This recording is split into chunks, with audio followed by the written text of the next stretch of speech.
ನಮಸ್ಕಾರ, public express ನ್ಯೂಸ್ಗೆ ಸ್ವಾಗತ. ನಾನು ಮಾಲಾ ಹಾಸನ್. ಈಗ ಹೆಡ್ಲೈನ್ಸ್.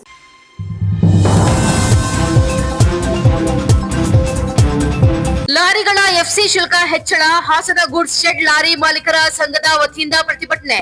ಈ ಹಿಂದೆ ಇದ್ದ ಶುಲ್ಕವನ್ನೇ ಮುಂದುವರಿಸಬೇಕೆಂದು ಲಾರಿ ಮಾಲೀಕರ ಆಗ್ರಹ.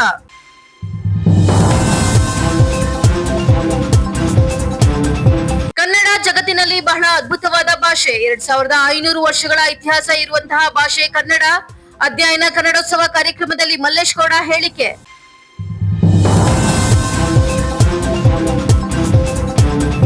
ಹತ್ತು 15 ವರ್ಷ ಹಳೆಯ ಔಷಧಿ ಮಾತ್ರೆಗಳು ರಾತ್ರೋರಾತ್ರಿ ಸಾರ್ವಜನಿಕ ಪ್ರದೇಶದಲ್ಲಿ ಎಸೆಯಲ್ಪಟ್ಟ ಘಟನೆ ಬಯಲಿಗೆ. ಬಾಳ್ಲುಪೇಟೆ ಮಂಗಳೂರು ಕ್ಲಿನಿಕ್ ಹಾಗೂ ಸೋಜಾ ಮೆಡಿಕಲ್ ಸೀಸ್ ಮಾಡುವಂತೆ ಆಗ್ರಹ. ಸಾರ್ವಜನಿಕ ಆರೋಗ್ಯಕ್ಕೆ ಅಪಾಯ ಉಂಟು ಮಾಡುವ ಈ ಕ್ರಮದ ವಿರುದ್ಧ ಮಲೆನಾಡು ರಕ್ಷಣಾ ಸೇನಾ ರಾಜ್ಯಾಧ್ಯಕ್ಷ ಸಾಗರ್ ಜಾನಕೆರೆ ಆಕ್ರೋಶ.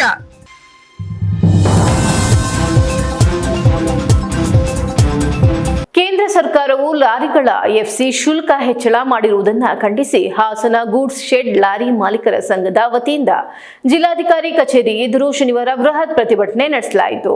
ಕೇಂದ್ರ ಸರ್ಕಾರವು ನವೆಂಬರ್ 17ರಿಂದ ಲಾರಿಗಳ ಫಿಟ್ನೆಸ್ ಸರ್ಟಿಫಿಕೇಟ್ ಶುಲ್ಕವನ್ನು ಹೆಚ್ಚಳಗೊಳಿಸಿದೆ.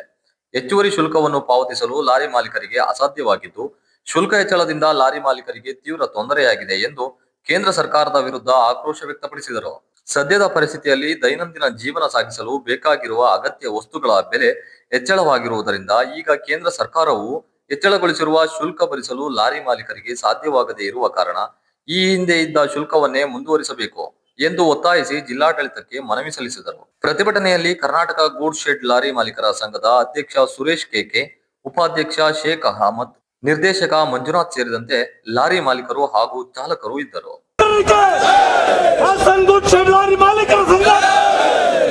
ನಮ್ಮ ಲಾರಿಗಳಿಗೆ ಏನು ತೊಂದರೆ ಆಗಿದೆ ಅಂದರೆ ಪ್ರತಿಯೊಬ್ಬರಿಗೂ ಸಬ್ಸಿಡಿ ಕೊಡ್ತಿದ್ದಾರೆ.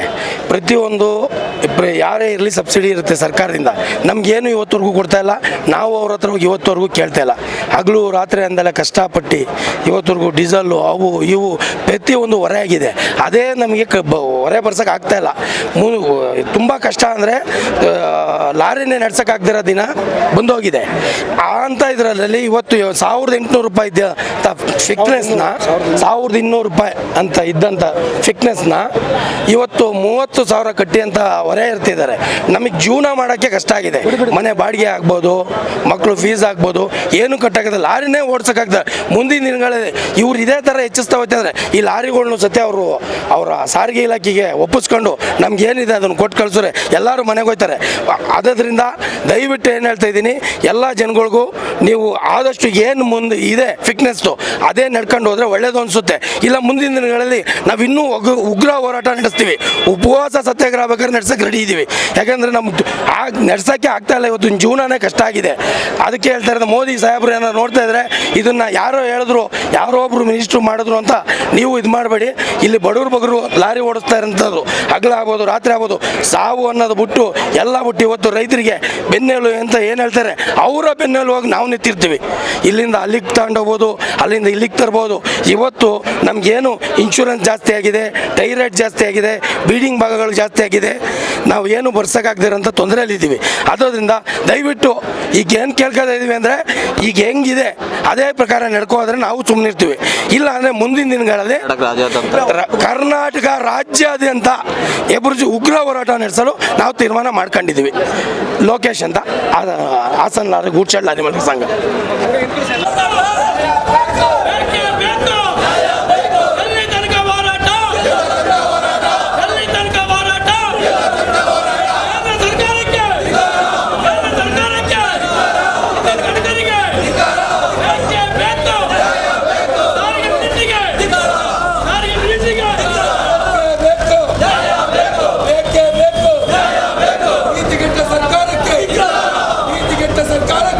ಜಾಸ್ತಿ ಮಾಡಿ ಇವತ್ತು 20 ವರ್ಷದಿಂದ 25ನೇ ವರ್ಷಕ್ಕೆ 28,000 ಚಿಲ್ಲರೆ ಮಾಡಿದ್ದಾರೆ.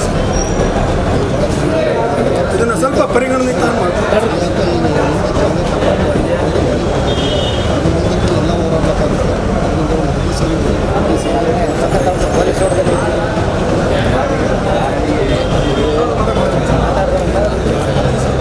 ಇವತ್ತು ಈ ರಾಜ್ಯ ಸರ್ಕಾರ ಇರ್ಬೋದು, ಕೇಂದ್ರ ಸರ್ಕಾರ ಇರ್ಬೋದು, ಈ ಸಾರಿಗೆ ಇಲಾಖೆಯಲ್ಲಿ ಇರ್ತಕ್ಕಂಥ ಮಿನಿಸ್ಟ್ರುಗಳು, ಎರಡೂ ಮಿನಿಸ್ಟ್ರುಗಳು ಸೇರಿ ಈ ನಮ್ಮ ಇವತ್ತು ನಾವು ಲಾರಿ ಇಟ್ಕೊಂಡು ದುಡ್ದು ತಿಂತಾ ಇರ್ತಕ್ಕಂಥವ್ರು ಶ್ರೀಮಂತರು ಯಾರೂ ಇಲ್ಲ ಇಲ್ಲಿ, ಎಲ್ಲ ಬಡವರು. ಅದರಲ್ಲೂ ನಾವು ರೈತರಿಗೆ ಏನಾದ್ರು ಬೆನ್ನೆಲುಬಾಗಿ ನಿಂತಿರ್ತಾರೆ ಅಂದರೆ ಈ ವಾಹನ ಮಾಲೀಕರು ಮತ್ತು ವಾಹನ ಚಾಲಕರು. ಇವತ್ತು ಇದು ನಮ್ಮ ಲಾರಿಯವರಿಗೆ ಮಾತ್ರ ಇದೆ ಅಂತ ಜನಸಾಮಾನ್ಯರು ಭಾವಿಸ್ಬೇಡಿ. ನೀವು ಒಂದು ಬೈಕ್ ಇಟ್ಕೊಂಡಿದ್ದರಿಗೂ ಕೂಡ, ಒಂದು ಕಾರು, ಆಟೋ, ಏನೇ ಒಂದು ವಾಹನ ಇಟ್ಟಿದ್ರು ಪ್ರತಿಯೊಬ್ಬರಿಗೂ ಇದು ನಮ್ಮೊಬ್ಬರು ಲಾರಿಯವ್ರದ್ದು ಒಬ್ಬರದೆಲ್ಲ ತೊಂದರೆ. ಇದು ಪ್ರತಿಯೊಬ್ಬರಿಗೂ ನಿಮ್ಗೆ ಇನ್ನು ಮುಂದಿನ ದಿನಗಳಲ್ಲಿ RTO ಕಚೇರಿಗೆ ಹೋಗ್ತಾ ಮುಂದಿನ ದಿನಗಳಲ್ಲಿ ಗೊತ್ತಾಗುತ್ತೆ. ಇವತ್ತು ಈ ಫಿಟ್ನೆಸ್ ಸರ್ಟಿಫಿಕೇಟ್ 1,200 ಇದ್ದಂಥದ್ದನ್ನ ಇವತ್ತು ಏಕಾಏಕಿ 28,000 ಆಯಿತು ಸ್ವಾಮಿ, 28,000 ಕೊಡೋಣ. ಮೊದಲೆಲ್ಲ ಕೊಲೆಕ್ಷನ್ ಇತ್ತು, ಗಾಡಿ ಇದು ಮಾಡೋಣ ಅಂತಿದ್ರಲ್ಲ, ಈಗ 28,000 ಕೊಟ್ಟರೆ ಕೊಲೆಕ್ಷನ್ ಬರಲ್ವಾ? ಪೊಲ್ಯೂಷನ್ ಆಗಲ್ವಾ?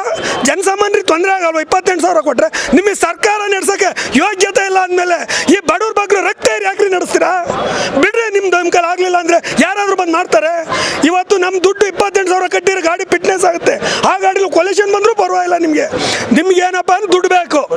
ಹಾಂ, ಪ್ರತಿಯೊಬ್ಬರಿಗೂ ಇವತ್ತು ಗ್ರಾಮಾಂತರದಲ್ಲಿರೋ ಅಂಥವ್ರು ಯಾರು ಸರ್ ಒಳ್ಳೆ ಹೊಸ ಕಾರ್ ಇಟ್ಕೊಂಡಿದ್ದಾರೆ, ಬಡವ್ರ ಬಾಗ್ರು ಒಡ್ಡಾಡೋಕ್ಕೆ ಅವತ್ತಿನ ಒಂದು ಅವ್ರು ಬಂದು ಹೋಗೋದಕ್ಕೆ ಒಂದು ಹಳೆ ಕಾರ್ ಇಟ್ಕೊಂಡಿರ್ತಾರೆ. ಇವತ್ತು ಹಳೆ ಕಾರಿಗೂ ಕೂಡ FC 600-700 ರೂಪಾಯಿ ಇದ್ದಂಥದ್ದನ್ನ ಇವತ್ತು 17,000 ಮಾಡಿದ್ದಾರೆ. 17,000 ಪ್ರತಿಯೊಂದು, ಒಂದಲ್ಲ ಎರಡಲ್ಲ, ಇವರು ಪ್ರತಿ ವಾಹನಕ್ಕೂ ಜಾಸ್ತಿ ಮಾಡ್ಕೊತಾ ಬಂದಿದ್ದಾರೆ. ಹೀಗಾಗಿ ಇಡೀ ದೇಶಾದ್ಯಂತ ಜನ ಎಚ್ಚೆತ್ಕೋಬೇಕು. ರಾಜ್ಯಾದ್ಯಂತ ಇರ್ಬೋದು, ದೇಶಾದ್ಯಂತ ಇರ್ಬೋದು, ಜನಗಳು ಎಚ್ಚೆತ್ಕೋಬೇಕು. ಮುಂದಿನ ದಿನಗಳಲ್ಲಿ ಹೋರಾಟ ಮಾಡಿ ಇಂಥ ಕೆಟ್ಟ ಮಂತ್ರಿಗಳನ್ನ, ಇಂಥ ಕೆಟ್ಟ ಸರ್ಕಾರನ ಬಿಸಾಕ್ಬೇಕು ಅಂತೇಳಿ ನಾವಿವತ್ತು ಆಗ್ರಹಿಸ್ತಾ ಇದ್ದೀವಿ. ನಮ್ಮ ಹೋರಾಟ ಇಲ್ಲಿಗೆ ನಿಲ್ಲುತ್ತೆ ಅಂತ ಯಾರು ತಿಳ್ಕೊಬೇಡಿ, ಭಾವಿಸ್ಬೇಡಿ.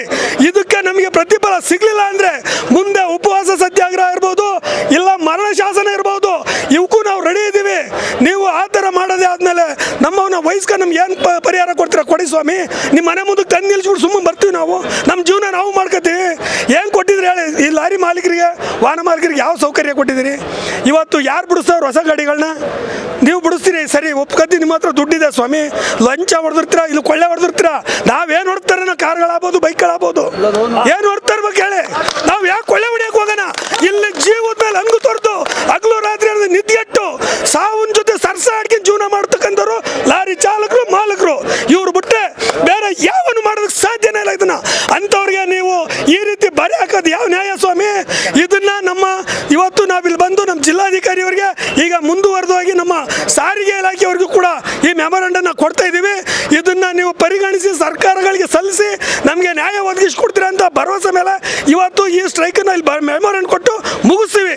ಇಲ್ಲ ನಮಗೆ ಯಾವುದೇ ನ್ಯಾಯ ಸಿಗಲಿಲ್ಲ ಅಂದರೆ ಮುಂದಿನ ದಿನಗಳಲ್ಲಿ ಕಾರ್ಯಕ್ರಮ ಏನು ಮಾಡ್ಕೋಬೇಕು? ದೇಶಾದ್ಯಂತ ಮಾಡ್ಬೇಕು, ರಾಜ್ಯಾದ್ಯಂತ ಮಾಡ್ಬೇಕು, ಮಾಡಿ ನಾವೇನು ಅನ್ನೋದನ್ನ ತೋರಿಸ್ತೀವಿ. ಅಧ್ಯಯನ ಪದವಿ ಪೂರ್ವ ಕಾಲೇಜು ಹಾಸನ ವತಿಯಿಂದ ಅಧ್ಯಯನ ಕನ್ನಡೋತ್ಸವ ಕಾರ್ಯಕ್ರಮ ನಗರದ ಗಾಂಧಿ ಭವನದಲ್ಲಿ ಜರುಗಿತು. ಕಾರ್ಯಕ್ರಮವನ್ನು ಕುರಿತು ಮಾತನಾಡಿದ ಮಲ್ಲೇಶ್ ಗೌಡರು, ಕನ್ನಡ ಜಗತ್ತಿನಲ್ಲಿ ಬಹಳ ಅದ್ಭುತವಾದ ಭಾಷೆ ಕನ್ನಡ. ಅತ್ಯಂತ ಎತ್ತರದಲ್ಲಿದೆ. ಶ್ರೀಮಂತ ಸಮೃದ್ಧವಾದ ಭಾಷೆಗಳನ್ನ ಗುರುತಿಸಿದರೆ ಕನ್ನಡ ಭಾಷೆ ತುಂಬಾ ಎತ್ತರದಲ್ಲಿರುವಂತದ್ದು. ಕನ್ನಡ ಭಾಷೆ ಸುಮಾರು 2500 ವರ್ಷಗಳ ಇತಿಹಾಸ ಇರುವಂತಹ ಭಾಷೆ ಕನ್ನಡ. ಕನ್ನಡದ ವರ್ಣಗಳ ಸಂಖ್ಯೆ ಮೂಲಭೂತವಾಗಿ 57. ಈ ರೀತಿ ಹೆಚ್ಚಿನ ಮೂಲಭೂತಗಳನ್ನ ಹೊಂದಿರುವ ಬೇರೆ ಭಾಷೆಯೇ ಜಗತ್ತಿನಲ್ಲಿ ಇಲ್ಲ. ಕನ್ನಡಕ್ಕಿಂತ ಹೆಚ್ಚು ವರ್ಣಗಳನ್ನ ಹೊಂದಿರುವ ಭಾಷೆ ಎಂದರೆ ಸಂಸ್ಕೃತ, ಮತ್ತು ಸಂಸ್ಕೃತದಲ್ಲಿಯೂ ಇಲ್ಲದಂತಹ 5 ವರ್ಣಗಳು ಕನ್ನಡದಲ್ಲಿವೆ ಎಂದು ತಿಳಿಸಿದರು.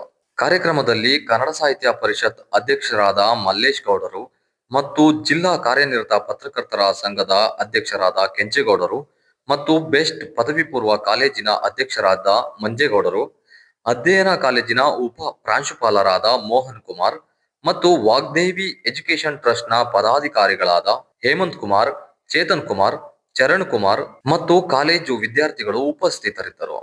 ಹಾಗೂ ಮಹತ್ವವನ್ನ ನಾವು ಇಂದಿನ ಸಮಯದಲ್ಲಿ ತಿಳಿಯೋಣ ಬನ್ನಿ. ಸಂಭ್ರಮದಿಂದ ಅರ್ಥಪೂರ್ಣವಾಗಿ ಕನ್ನಡ ರಾಜ್ಯೋತ್ಸವ ಕಾರ್ಯಕ್ರಮವನ್ನು ಆಚರಿಸ್ತಾ ಇದ್ದೀವಿ. ಬಹುಶಃ ಈ ಕಾರ್ಯಕ್ರಮದ ಆರಂಭದಲ್ಲಿ ಕನ್ನಡದ ಬಗ್ಗೆ, ನಾಡಿನ ಬಗ್ಗೆ, ರಾಜ್ಯದ ಇತಿಹಾಸದ ಬಗ್ಗೆ ಆಡಿದ ಮಾತುಗಳನ್ನು ನೀವೆಲ್ಲ ಕೇಳಿದ್ದೀರಿ. ಕಾರ್ಯಕ್ರಮವನ್ನು ನಿರೂಪಿಸ್ತಾ ಇರ್ತಕ್ಕಂತಹ ನಿಮ್ಮ ಗೆಳತಿಯರು ಕೂಡ ಅದ್ಭುತವಾಗಿ ಕನ್ನಡದ ಬಗ್ಗೆ ಮಾತುಗಳನ್ನಾಡಿದ್ದಾರೆ. ಆ ಎಲ್ಲ ಮಾತುಗಳು ನಿಜವಾಗಿಯೂ ಅವರ ಅನುಭವದ ಆಳದಿಂದ ಬಂದದ್ದಾಗಿದ್ದರೆ ನನಗಿಂತ ಪುಣ್ಯಶಾಲಿ ಬೇರೆ ಯಾರೂ ಇಲ್ಲ. ನಾನು ಯಾಕೆ ಮಾತು ಹೇಳ್ತೀನಿ ಅಂತ ಅಂದರೆ, ಅವರು ಕನ್ನಡದ ಬಗ್ಗೆ ಅಪಾರವಾದಂತಹ ಅರಿವಿರುವ ಮಾತುಗಳ ಒಕ್ಕಣೆಗಳನ್ನು ನಿಮ್ಮ ಮುಂದೆ ಇಟ್ಟಿದ್ದಾರೆ. ಆ ಮಕ್ಕಳಿಗೆ ನಾನು ಹೇಳೋದಿಷ್ಟೇ, ಅವು ಬರೇ ಇವತ್ತಿಗೆ ಮಾತ್ರ ಒಕ್ಕಣೆಗಳಾಗಿರದೆ ನಿರಂತರವಾಗಿ ನಿಮ್ಮ ಎದೆಯಲ್ಲಿ ಇರಬೇಕು. ನಿಮ್ಮ ಅನುಭವಕ್ಕೆ ಆಗಾಗ ಮತ್ತೆ ಅದು ಬರಬೇಕು. ಆಗ ಮಾತ್ರ ಇಂಥ ಮಾತುಗಳಿಗೆ ಅರ್ಥ ಬರ್ತದೆ, ಇಂತಹ ಸಮಾರಂಭಗಳಿಗೆ ಕೂಡ ಅರ್ಥ ಬರ್ತದೆ ಎನ್ನುವಂಥ ಆಲೋಚನೆಯನ್ನು ನಾನು. ಕನ್ನಡ ಜಗತ್ತಿನಲ್ಲಿ ಬಹಳ ಅದ್ಭುತವಾದ ಭಾಷೆ, ಜಗತ್ತಿನ ಅದ್ಭುತ ಭಾಷೆಗಳಲ್ಲೇ ಬಹಳ ಎತ್ತರದಲ್ಲಿದೆ ಅದು. ಅತ್ಯಂತ ಶ್ರೀಮಂತ ಸಮೃದ್ಧ ಒಂದು 10 ಭಾಷೆಗಳನ್ನ ನಾವು ಗುರುತಿಸಿದ್ರೆ ಅದರಲ್ಲಿ ಬಹಳ ಎತ್ತರದಲ್ಲಿರ್ತಕ್ಕಂಥ ಭಾಷೆ ಕನ್ನಡ. ಆದರೆ ಇದರ ಅರಿವು ಕನ್ನಡಿಗರಿಗೆ ಇಲ್ಲ ಅನ್ನುವಂತಹದ್ದೇ ಶೋಚನೀಯವಾದಂಥ ಸ್ಥಿತಿ. ಕನ್ನಡದ ಸತ್ವ, ಅದರ ಮಹತ್ವ ಎಷ್ಟು ದೊಡ್ಡದ್ದು ಅನ್ನುವಂತಹದ್ದು ಕನ್ನಡಿಗರಾದ ನಮಗೇ ಗೊತ್ತಿಲ್ಲ ಅನ್ನುವಂತಹದ್ದನ್ನೇ ನಾವು ನೊಂದು ಹೇಳಬೇಕಾದ ಕಾಲಘಟ್ಟದಲ್ಲಿದ್ದೀವಿ. ಸುಮಾರು 2500 ವರ್ಷಗಳ ಇತಿಹಾಸ ಇರತಕ್ಕಂಥ ಭಾಷೆ ಇದು. ಜಗತ್ತಿನ ಬಹುತೇಕ ಶ್ರೇಷ್ಠ ಭಾಷೆಗಳ ಪ್ರಾಚೀನತೆಯನ್ನ ಕನ್ನಡ ಭಾಷೆಯೂ ಹೊಂದಿದೆ. ಬರೇ ಅದು ಪ್ರಾಚೀನತೆಯಲ್ಲಿ ಮಾತ್ರ ಜಗತ್ತಿನ ಭಾಷೆಗಳೊಟ್ಟಿಗೆ ಹೋಲ್ತಾ ಇಲ್ಲ. ತನ್ನೆಲ್ಲ ಪರಿಕರಗಳನ್ನ ಜಗತ್ತಿನ ಮುಂದೆ ಎಷ್ಟು ದೊಡ್ಡದಾಗಿ ಬಿಂಬಿಸುವ ಶಕ್ತಿಯನ್ನ ಹೊಂದಿದೆ ಅದು ಅಂದ್ರೆ, ವರ್ಣಗಳಿಂದ ಅದರ ಮಹತ್ವ ಆರಂಭ ಆಗುತ್ತೆ. ಕನ್ನಡದ ವರ್ಣಗಳ ಸಂಖ್ಯೆ ಮೂಲಭೂತವಾಗಿ 57 ವರ್ಣಗಳನ್ನು ಹೊಂದಿರುವ ಜಗತ್ತಿನ ಇನ್ನೊಂದು ಭಾಷೆಯೇ ಇಲ್ಲ. ಅದು ಬಿಟ್ಟರೆ ಅತ್ಯಂತ ಹೆಚ್ಚು ವರ್ಣಗಳನ್ನು ಹೊಂದಿರುವಂತಹ ಭಾಷೆ ಯಾವುದು ಅಂದ್ರೆ ಸಂಸ್ಕೃತ. ಸಂಸ್ಕೃತದಲ್ಲಿಯೂ ಇಲ್ಲದೆ ಇರತಕ್ಕಂಥ 5 ವರ್ಣಗಳು ಕನ್ನಡದಲ್ಲಿವೆ. ಹೆಚ್ಚುವರಿ ವರ್ಣಗಳು.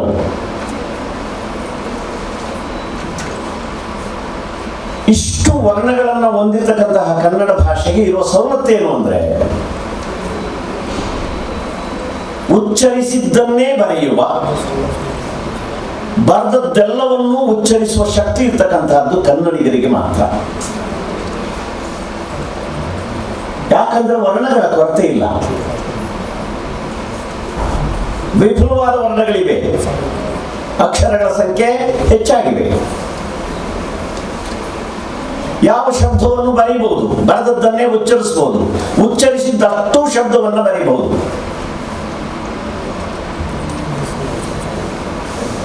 ನಿಖರವಾದ ಬರವಣಿಗೆ ಮತ್ತು ನಿಖರವಾದ ಉಚ್ಚಾರ ಸಂಸ್ಕೃತದಷ್ಟೇ ಶುದ್ಧತೆಯನ್ನ ಉಳಿಸ್ಕೊಳ್ಳಿಕ್ಕೆ ಸಾಧ್ಯತೆ ಇರತಕ್ಕಂತಹ ಜಗತ್ತಿನ ಏಕೈಕ ಭಾಷೆ ಕನ್ನಡ. ಇಂತಹ ಹಿರಿಮೆಯನ್ನು ಹೊಂದಿರತಕ್ಕಂತಹ ಕನ್ನಡಕ್ಕೆ ದೀರ್ಘ ಇತಿಹಾಸ ಇದೆ, ಬಹಳ ಎತ್ತರದ ಸಾಹಿತ್ಯ ಇದೆ. ಎಷ್ಟು ಎತ್ತರದ ಸಾಹಿತ್ಯ! ಜಗತ್ತಿನ ಇವತ್ತಿನ ಎಲ್ಲ ಸಾಹಿತ್ಯವನ್ನು ಒಟ್ಟುಗೂಡಿಸಿ ನೀವು ನೋಡಿದ್ರೆ, ಕನ್ನಡದ ಕೃತಿಗಳಿಗೆ ಸರಿಗಟ್ಟುವ ಕೃತಿಗಳು ಜಗತ್ತಿನಲ್ಲಿ ವಿರಳ. ಪ್ರಾಪಂಚಿಕವಾಗಿ ಮಹಾಕವಿಗಳು, ಮಹಾಕಾದಂಬರಿಕಾರರು ಬೆರಳೆಣಿಕೆ ಎಷ್ಟು ಜನ ಸಿಗ್ತಾರೆ. ಅದಕ್ಕೂ ಹೆಚ್ಚು ಸಂಖ್ಯೆಯ ಮಹಾಕಾದಂಬರಿಕಾರರು ಕನ್ನಡದಲ್ಲಿದ್ದಾರೆ, ಅದಕ್ಕೂ ಹೆಚ್ಚು ಸಂಖ್ಯೆಯ ಮಹಾಕವಿಗಳು ಕನ್ನಡದಲ್ಲಿದ್ದಾರೆ. ಜಗತ್ತಿನಲ್ಲೇ ಮಹಾಕವಿಗಳ ನಾವು ಪಟ್ಟಿ ಮಾಡ್ತೀವಿ, 7-8 ಜನ ಬರ್ತಾರಷ್ಟೇ. ಅದರಲ್ಲಿ ಭಾರತದ 2 ಸೇರಿ, ವ್ಯಾಸ ವಾಲ್ಮೀಕಿಯರನ್ನು ಸೇರಿ, ಜಗತ್ತಿನಲ್ಲೇ ಮಹಾಕವಿಗಳು ಅಂತ ಅಂದ್ರೆ ಹೋಮರ್, ವರ್ಜಿಲ್, ಡಾಂಟೆ, ಮಿಲ್ಟನ್, ಈಲಿಯಟ್, ವ್ಯಾಸ, ವಾಲ್ಮೀಕಿ, ಮುಗಿದೋಯ್ತು. ಕನ್ನಡದಲ್ಲಿ ಈ ಸಂಖ್ಯೆಗಿಂತ ಹೆಚ್ಚು ಮಹಾಕವಿಗಳಿದ್ದಾರೆ. ಕನ್ನಡದ ಮತ್ತೊಂದು ಅಚ್ಚರಿ ಅಂದರೆ ಕುವೆಂಪು. ಜಗತ್ತಿನ ಇನ್ನೊಂದು ಭಾಷೆಯಲ್ಲಿ ಕುವೆಂಪು ಅಂತಹ ಸಾಹಿತಿಯನ್ನ ನಾವು ಗುರುತಿಸೋಕೆ ಸಾಧ್ಯ ಆಗೋಲ್ಲ. ಯಾಕೆ? ಮಹಾಕವಿಗಳಿದ್ದಾರೆ, ಕುವೆಂಪು ಮಹಾಕವಿಯೂ ಹೌದು.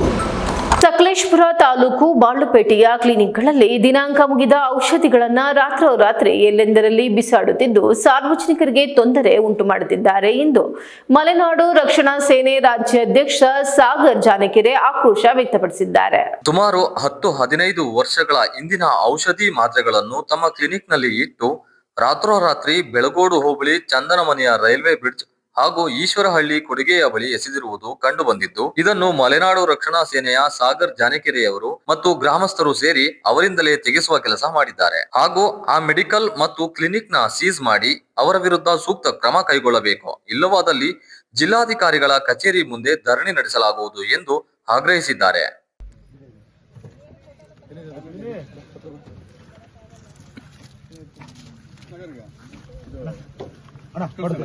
ಒಂದು ವಿಡಿಯೋ ಮಾಡ್ಕೊಂಡು ಹೊಡ್ಬಿಡ್ತೀನಿ ನಾನು. ನೀವೆಲ್ಲ ಇದ್ದೀರ ಅಂದ್ಮೇಲೆ ಸ್ನೇಹಿತರೆ, ಇವತ್ತು ಸಕಲೇಶಪುರ ತಾಲೂಕು ಬೆಳಗೋಡು ಹೋಬಳಿ ಕೆಂದನಮನೆ ರೈಲ್ವೆ ಬ್ರಿಡ್ಜ್ ಏನಿದೆ, ಆ ರೈಲ್ವೆ ಬ್ರಿಡ್ಜ್ ಬಳಿ ಇರ್ತೀವಿ. ನೋಡ್ಬೋದು ತಾವು. ಇವತ್ತು ನಾನು ಯಾಕೆ ಇದನ್ನ ವಿಡಿಯೋ ಮಾಡ್ತಾ ಇದ್ದೀನಿ ಅಂದ್ರೆ, ಸಕಲೇಶಪುರ ತಾಲೂಕಿನ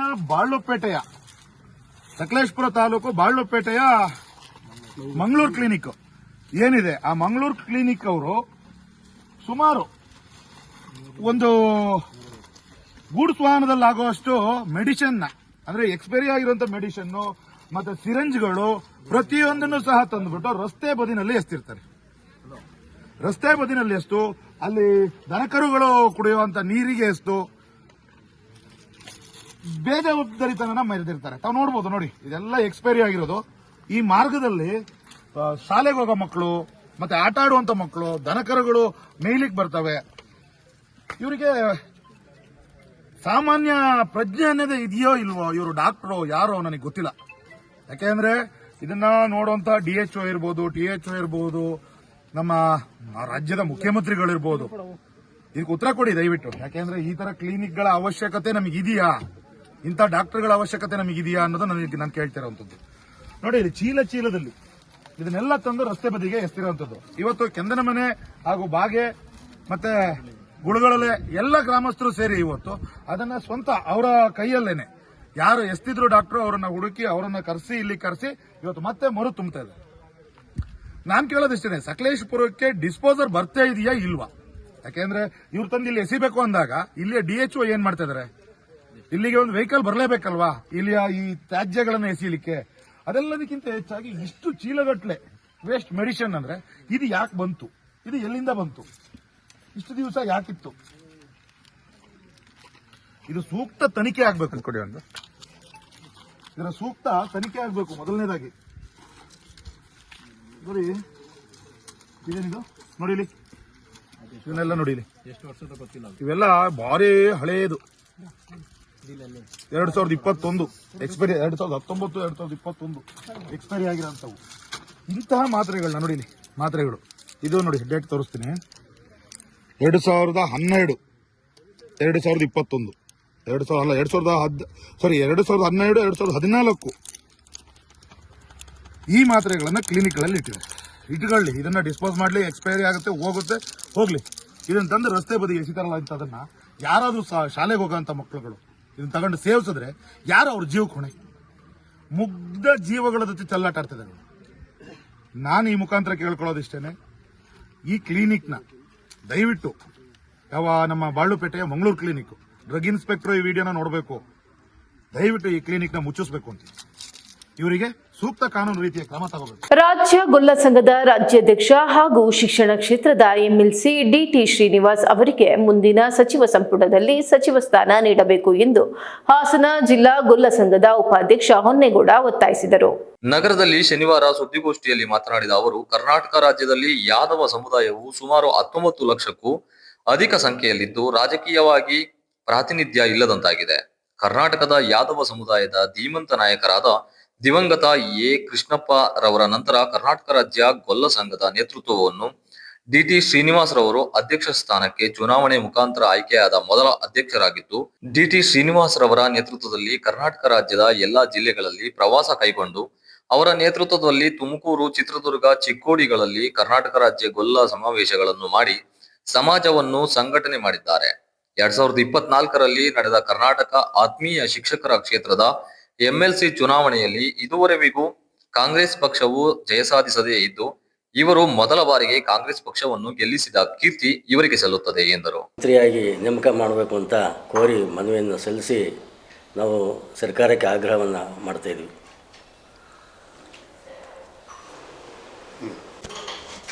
ಸರ್, ಎಲ್ರಿಗೂ ನಮಸ್ಕಾರ. ಇಂದಿನ ಪತ್ರಿಕಾಗೋಷ್ಠಿಯ ಉದ್ದೇಶನ ಈಗಾಗಲೇ ಕರಪತ್ರದ ಮೂಲಕ ನಿಮಗೆ ಕೊಟ್ಟಿದ್ದೀನಿ. ನಾನು ಸಂಕ್ಷಿಪ್ತವಾಗಿ ತಮಗೆ ವಿಷಯನ ತಿಳಿಸ್ತೀನಿ.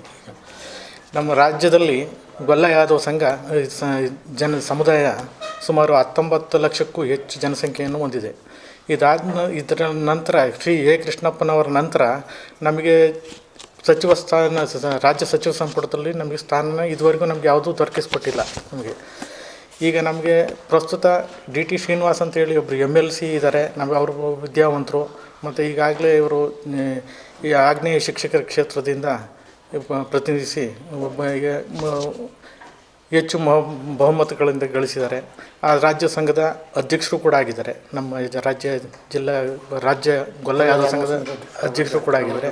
ಜೊತೆಗೆ ಪ್ರವರ್ಗ 1 ಅಂದರೆ 95 ಜಾತಿಗಳು ಬರುವಂಥ ಪ್ರವರ್ಗ 1ಗಳ ಅಧ್ಯಕ್ಷರು ಕೂಡ ಆಗಿ ಸಂಘಟನೆಯಲ್ಲಿ ಮುಂಚೂಣಿಯಲ್ಲಿದ್ದಾರೆ. ಈಗಾಗಲೇ ತುಮಕೂರು, ಚಿಕ್ಕೋಡಿಯಲ್ಲಿ ಸಮಾವೇಶಗಳನ್ನು ನಡೆಸಿ ಅತಿ ಅದ್ಭುತವಾಗಿ ಸಂಘಟನೆಯಲ್ಲಿ ತುಂಬ ಚೆನ್ನಾಗಿ ತೊಡಗಿಸ್ಕೊಂಡಿದ್ದಾರೆ. ನಮಗೆ ಅವ್ರಿಗೆ ಸಚಿವ ಸ್ಥಾನ ಕೊಡಲಿ ಅಂಥೇಳಿ ಈ ಮೂಲಕ ಅವ್ರನ್ನ ಈ ಸರ್ಕಾರನ ಆಗ್ರಹಿಸ್ತೀವಿ.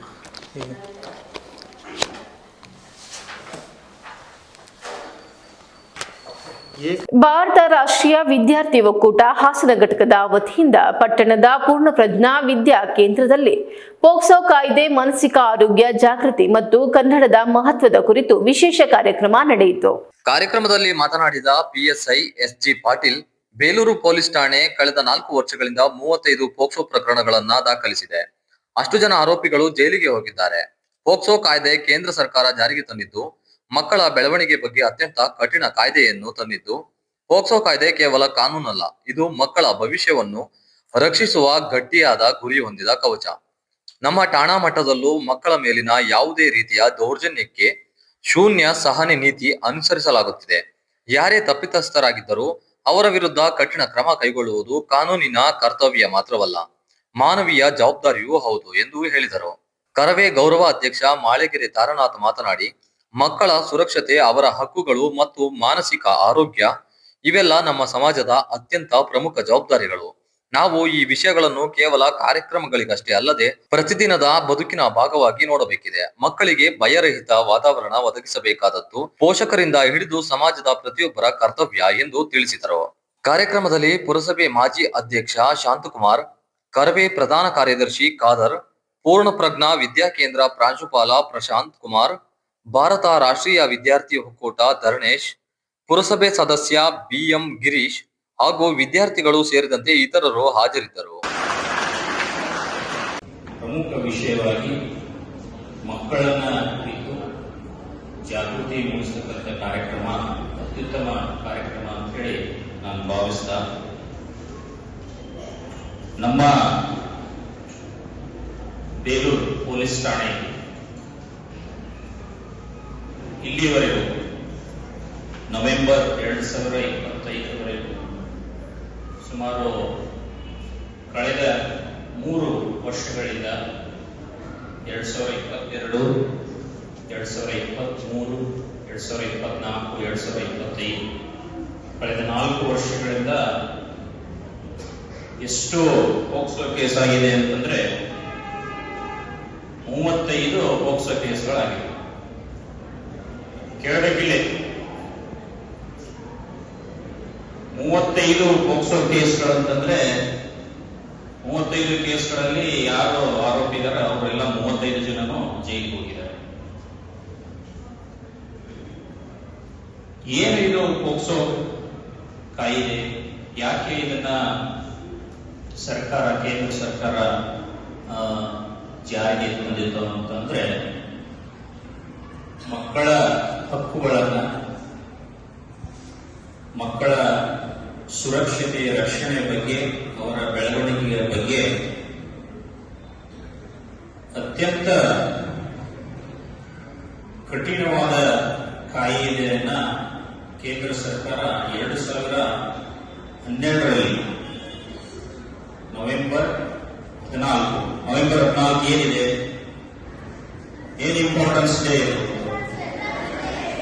ಮಕ್ಕಳ ದಿನಾಚರಣೆಯ ದಿನ 2012ನೇ ಇಸ್ವಿಯಲ್ಲಿ ಈ ಪೋಕ್ಸೋ ಕಾಯ್ದೆಯನ್ನ ಕೇಂದ್ರ ಸರ್ಕಾರ ಜಾರಿಗೆ ತಂದಿದೆ.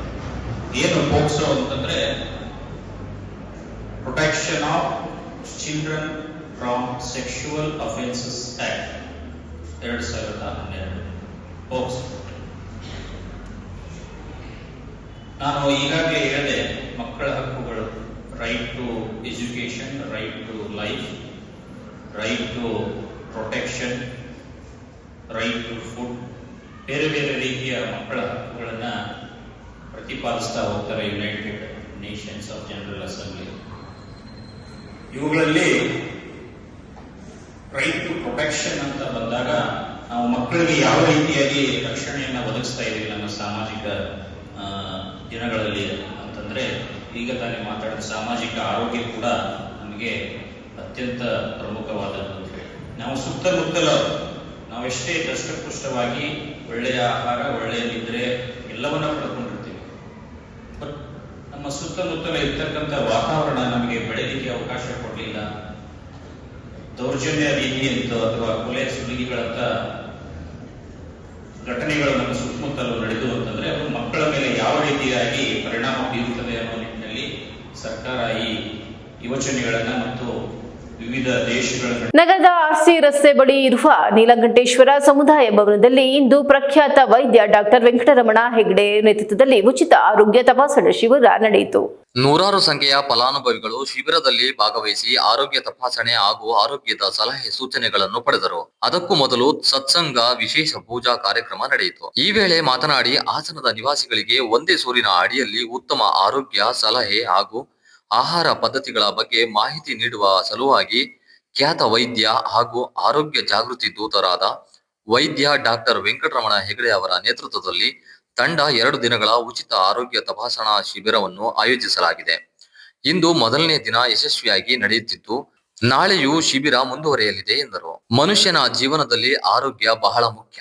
ಈ ನಿಟ್ಟಿನಲ್ಲಿ ಎಲ್ಲರೂ ತಮ್ಮ ಆರೋಗ್ಯ ಸಂರಕ್ಷಣೆಗೆ ಹೆಚ್ಚಿನ ಒತ್ತು ನೀಡಬೇಕು. ಹಲವು ವರ್ಷಗಳಿಂದ ಗುಣಮಟ್ಟದ ಚಿಕಿತ್ಸೆ ಮೂಲಕವೇ ಮನುಷ್ಯನ ಜೀವನದಲ್ಲಿ ಆರೋಗ್ಯ ಬಹಳ ಮುಖ್ಯ.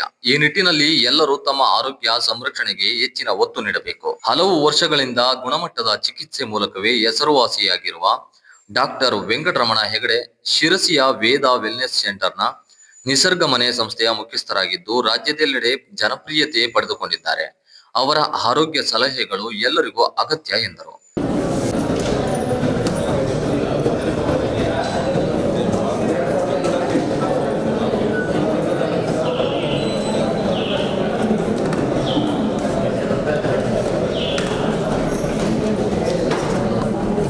ಹಾಸನದ ಮಾಧ್ಯಮ ಮಿತ್ರರಿಗೆ ಧನ್ಯವಾದಗಳು. ವಿಶೇಷವಾಗಿ ಹಾಸನ ಭಾಗದಲ್ಲಿ ಆರೋಗ್ಯ ಮತ್ತು ಆರೋಗ್ಯಕ್ಕೆ ಸಂಬಂಧಪಟ್ಟ ಹಾಗೆ ಆಹಾರ ನಿಯಮಗಳನ್ನು ತಿಳಿಸ್ಲಿಕ್ಕೋಸ್ಕರ ನಮ್ಮ ಆತ್ಮೀಯರು ಡಾಕ್ಟರ್ ವೆಂಕಟರಮಣ ಹೆಗ್ಡೆ ಅವರು ನಿಸರ್ಗಮನೆ ಶಿರ್ಸಿಯಿಂದ ಇವತ್ತು ಹಾಸನಕ್ಕೆ ಮೊದಲನೇ ಸಲ ಬಂದಿದ್ದಾರೆ.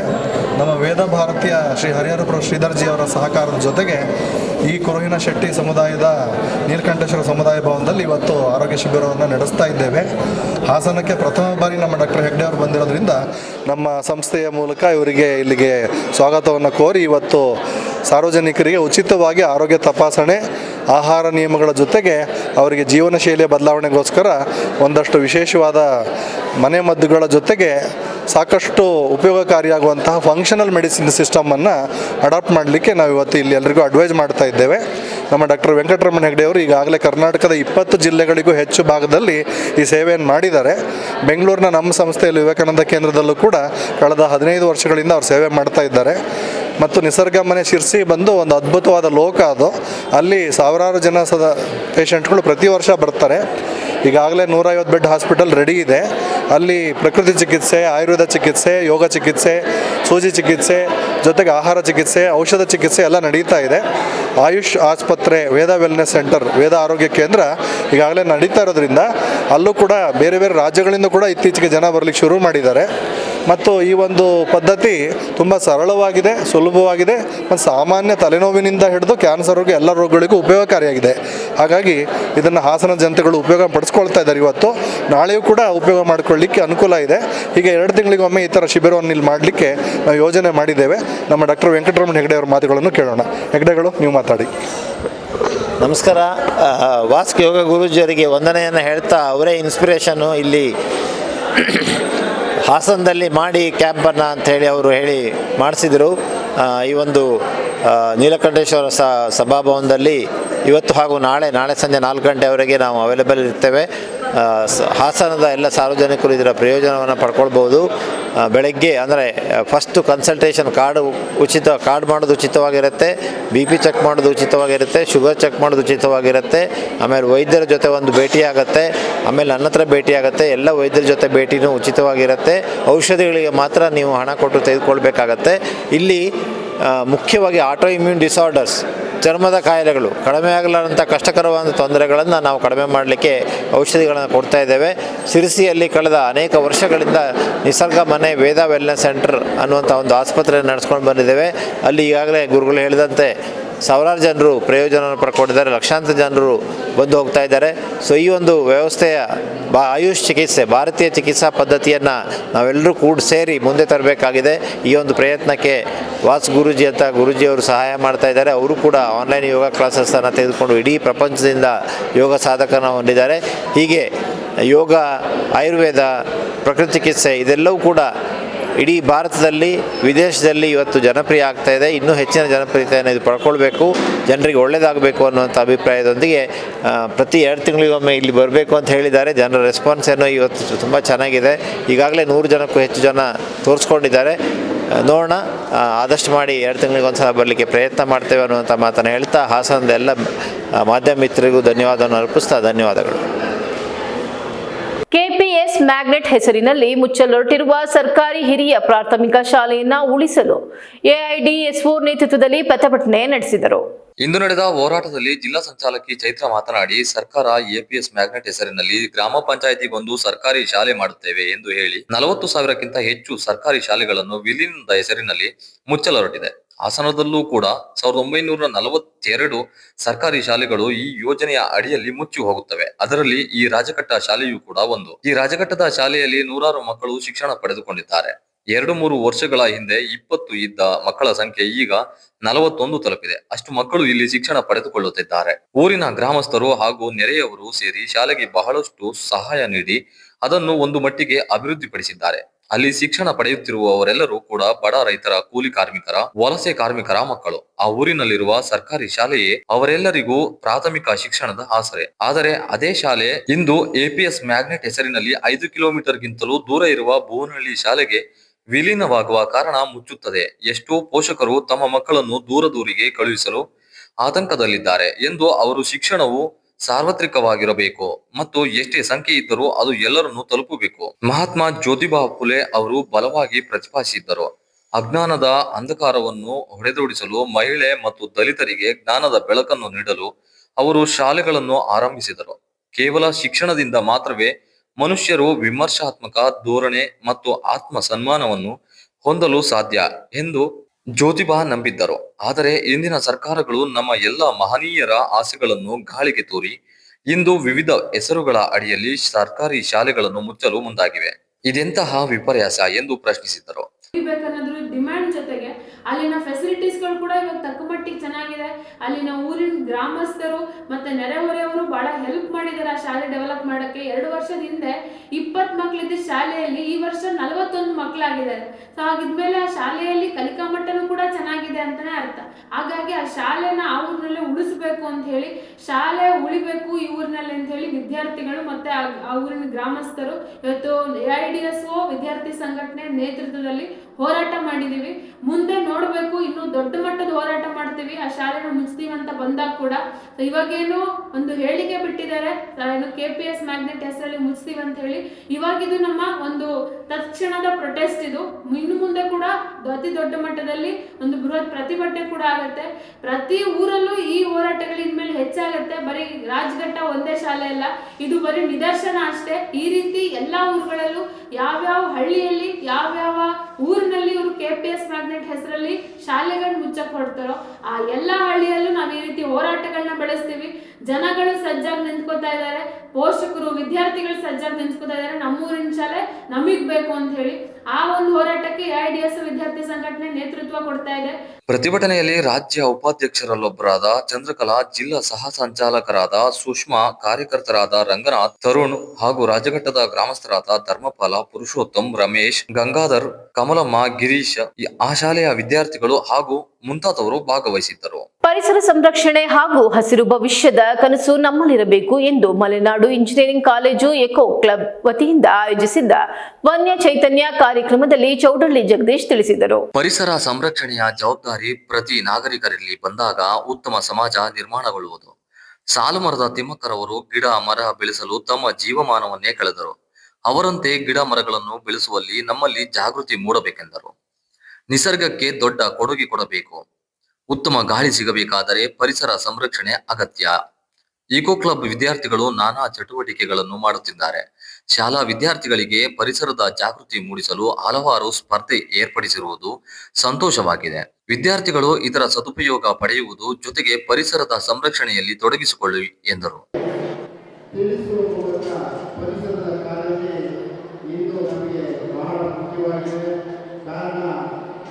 ಯಾವುದೇ ಒಂದು ತಾಪಮಾನಗಳು ಪರಿಸರದ ಮೇಲೆ ಪರಿಣಾಮ ಬೀರತಕ್ಕಂತಹ ದೊಡ್ಡ ಆಘಾತವನ್ನು ಸೃಷ್ಟಿ ಮಾಡತಕ್ಕಂತಹ ಜಗತ್ತು ಮುಂದಿನ 100 ವರ್ಷಗಳಲ್ಲಿ ಕಣ್ಮರೆಯಾಗುವಂತಹ ಸೂಚನೆಗಳು ಬಹಳಷ್ಟು ಇದ್ದಾರೆ. ಆದ್ದರಿಂದ ಹಸಿರುತ್ತಲೇ ಉಸಿರು. ಮೊನ್ನೆ ತಾನೇ ನಾವು ಸಾಗುವಂಥ ತಿಮ್ಮಕ್ಕನವರನ್ನ ಕಳ್ಕೊಂಡಿದ್ದೇವೆ. ಅವರು ನಮಗೆ ಸದಾ ಪ್ರೇರಣೆಯಾಗಿ ಈ ಕಾಡನ್ನು ಉಳಿಸ್ತಕ್ಕಂಥ, ನಾಡನ್ನು ಬೆಳೆಸ್ತಕ್ಕಂಥ ಎಲ್ಲದಕ್ಕೂ ಈ ಪರಿಸರ ಅಂತಕ್ಕಂಥದ್ದು ಬಹುಮುಖ್ಯ.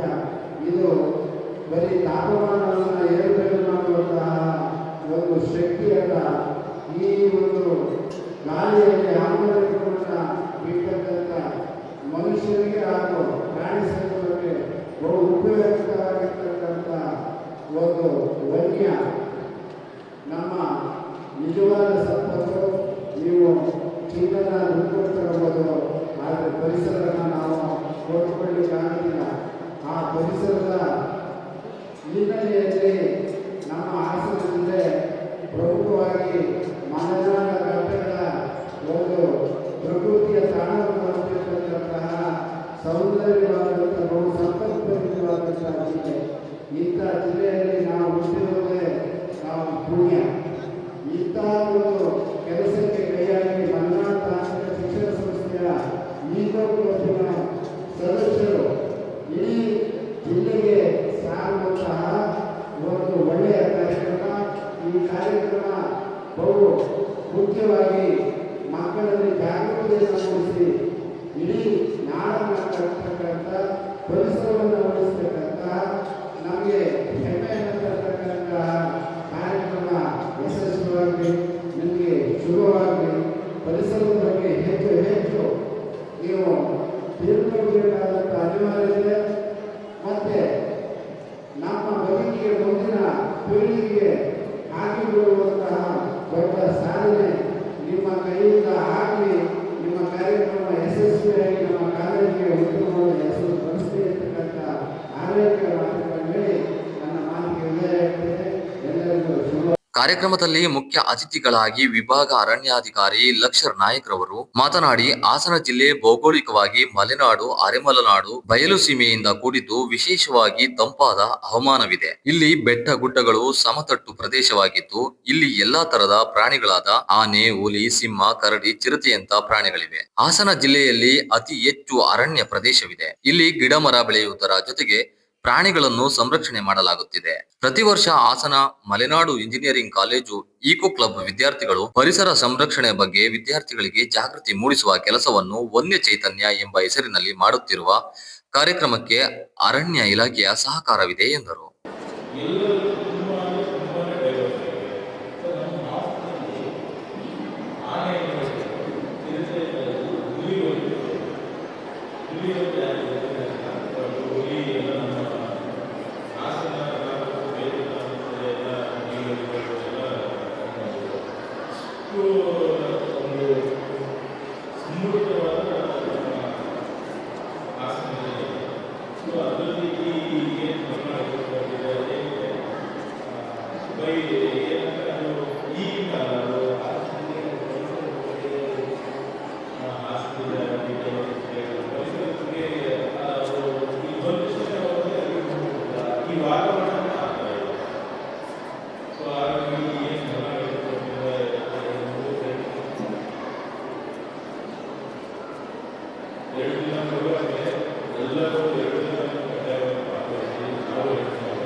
ಈಗ ಮತ್ತೊಮ್ಮೆ ಹೆಡ್ಲೈನ್.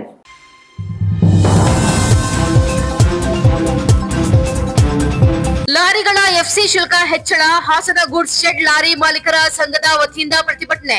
ಈ ಹಿಂದೆ ಇದ್ದ ಶುಲ್ಕವನ್ನೇ ಮುಂದುವರಿಸಬೇಕೆಂದು ಲಾರಿ ಮಾಲೀಕರ ಆಗ್ರಹ.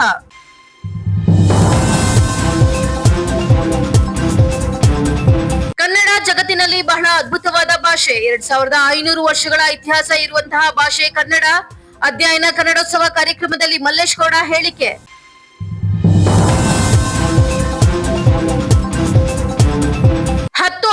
ವರ್ಷ ಹಳೆಯ ಔಷಧಿ ಮಾತ್ರೆಗಳು ರಾತ್ರೋರಾತ್ರಿ ಸಾರ್ವಜನಿಕ ಪ್ರದೇಶದಲ್ಲಿ ಎಸೆಯಲ್ಪಟ್ಟ ಘಟನೆ ಬಯಲಿಗೆ.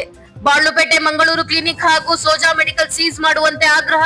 ಸಾರ್ವಜನಿಕ ಆರೋಗ್ಯಕ್ಕೆ ಅಪಾಯ ಉಂಟು ಮಾಡುವ ಈ ಕ್ರಮದ ವಿರುದ್ಧ ಮಲೆನಾಡು ರಕ್ಷಣಾ ಸೇನಾ ರಾಜ್ಯಾಧ್ಯಕ್ಷ ಸಾಗರ್ ಜಾನಕೆರೆ ಆಕ್ರೋಶ.